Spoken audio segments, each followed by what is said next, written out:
Hey guys, welcome back. Andrew here with Ambient Endeavors, and today we're taking a look at the brand new In the Water Wave Reflector pedal from Native Audio. And I wanted to start by just talking a little bit about Native Audio in general, maybe introducing or reintroducing the brand to you here, as it kind of feels to me like a bit of a contemporary as far as my storyline goes in the pedal world. So about 15 years ago, I was running a DIY pedal company called Analog Endeavors, building little switches and controllers and things. And if my memory is correct, Native Audio kind of started right around the time I was starting to do that. And so they felt like contemporaries, and I've kind of had a special kind of interest or tie to some of those brands that were around at the very start, or kind of where I mark the start of my journey in this whole world. And it's been really cool to watch Mike, the owner there at Native Audio, evolve his designs and his business while kind of holding true and consistent with the way that he weaves storytelling and his Blackfeet Nation heritage into just about everything he does and he makes. I think it's a really powerful and a really cool thing. And so if you're not familiar with Native Audio or Mike Trombley over there, please go check out their website and dive into some of the storytelling.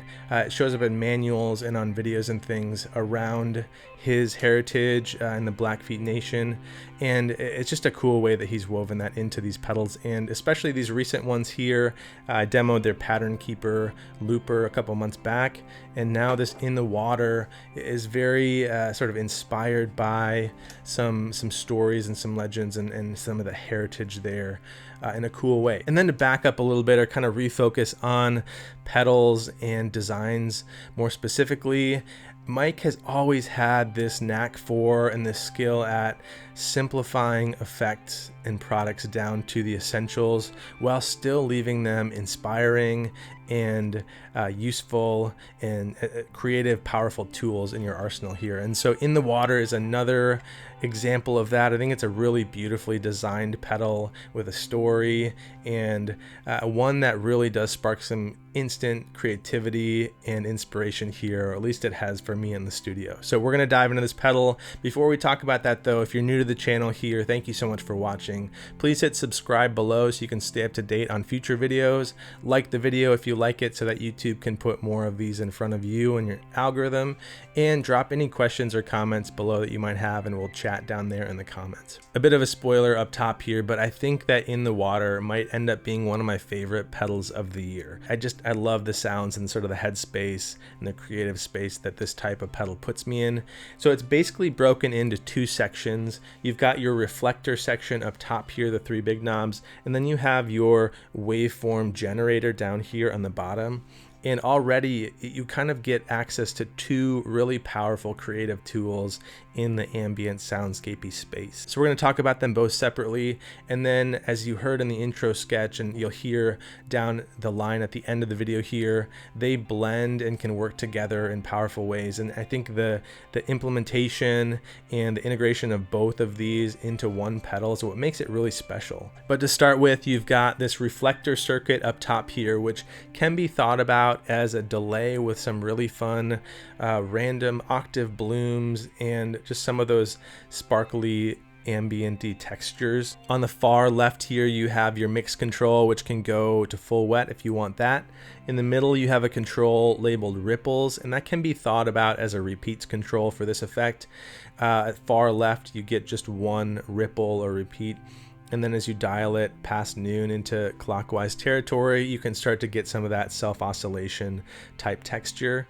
And then the far right here, you have a control, it's labeled reflections, and it can be thought about as sort of a time control, but a much more dynamic one, where it adjusts the length of those ripples and then also adjusts kind of the amount of the octave bloom and the spatial kind of movement that this reflection circuit has. So within this, there's a bit of mystery of what's going on. There's certainly some octave shimmery sounds that come as you adjust these controls here, but there's not a ton of control over the specificity of what's happening.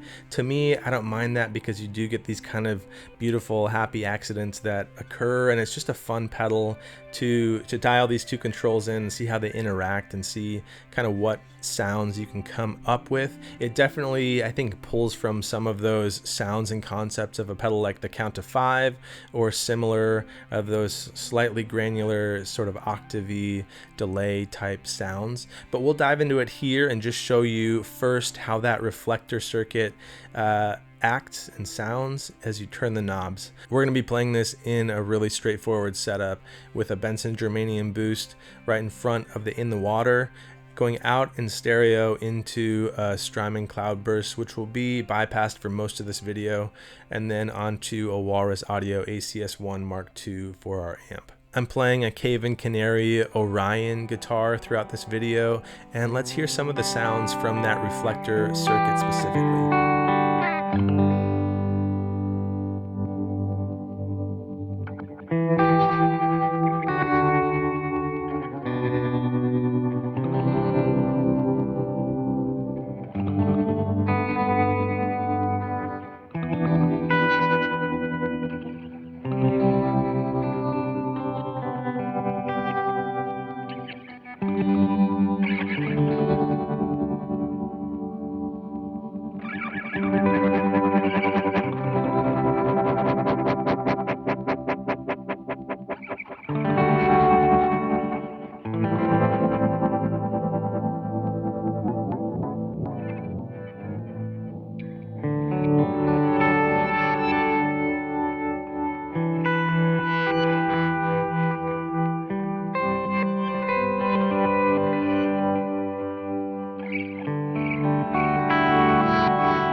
So the other really cool element of this pedal is the Waveform Generator, and it shows up with these 3 controls on the bottom as well as the right foot switch here. It essentially allows you to grab some incoming note or chord and freeze it into a synth pad texture and then manipulate it like you would a synthesizer with a couple really powerful controls here. So the pedal is essentially always listening to your input, and when you hold down this switch and release it, it will grab the note from what you just played and freeze it into that synth texture. And then the controls here on this bottom row are what really allow you to manipulate and kind of play that sound, that pad, like a synth. So you've got a really powerful low pass filter here that acts like you'd expect, opening up as you turn clockwise. And then you've got a resonance control, which again affects the resonance of that filter and allows it to get kind of thicker and grittier or more mild.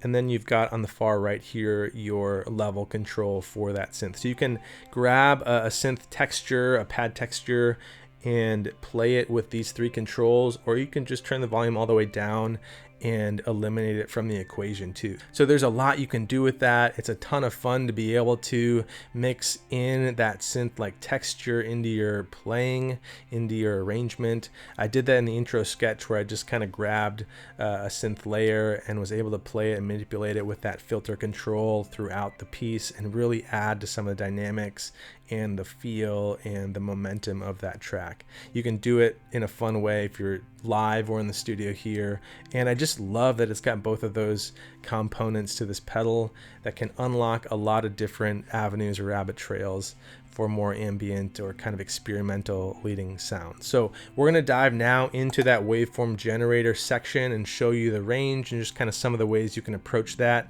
You can also connect this pedal to MIDI, and you can actually play notes in from a MIDI keyboard to this synth engine and do it that way if you'd like. You can also use an expression pedal to ramp or kind of manipulate on the fly some of these controls like the filter or the resonance to, again, kind of in real time affect the texture and the character of that pad texture. There's a lot you can do with it here, and so we're going to demonstrate that waveform generator now, and then at the very end kind of show how you can use both of those sections, the waveform and the reflector circuit, in tandem to create some really cool dynamic stereo soundscapey experimental sounds. So let's check it out.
So that's the In the Water Wave Reflector pedal from Native Audio, and I continue to be amazed at how beautifully simplified these designs from Native Audio are. This pedal is one that, like I've said, has inspired a lot of creativity and just sends me down different rabbit holes here in the studio, making sounds and creating moments and pieces. But it is not dense or complicated at all. It's kind of everything's on the surface for you. You're able to get right into the creative headspace, and yet you can still do a ton with it. It kind of has a lot of different possibilities and routes you can go with that reflective circuit and that wave generating synth type circuit. It's almost like you have an ambient octave E shimmer pedal along with a mono synth all in one guitar pedal, and that's pretty incredible. So I'm having a ton of fun with it. I think if you're in the world of soundscapes and ambient experimental music, I think you'd really love playing around with this, and it would kind of unlock or open up some doorways for you with different textures and sounds. So go check out the In the Water from Native Audio and drop any questions or comments you've got below too, and I can answer those down in the comments. We'll see you on the next one.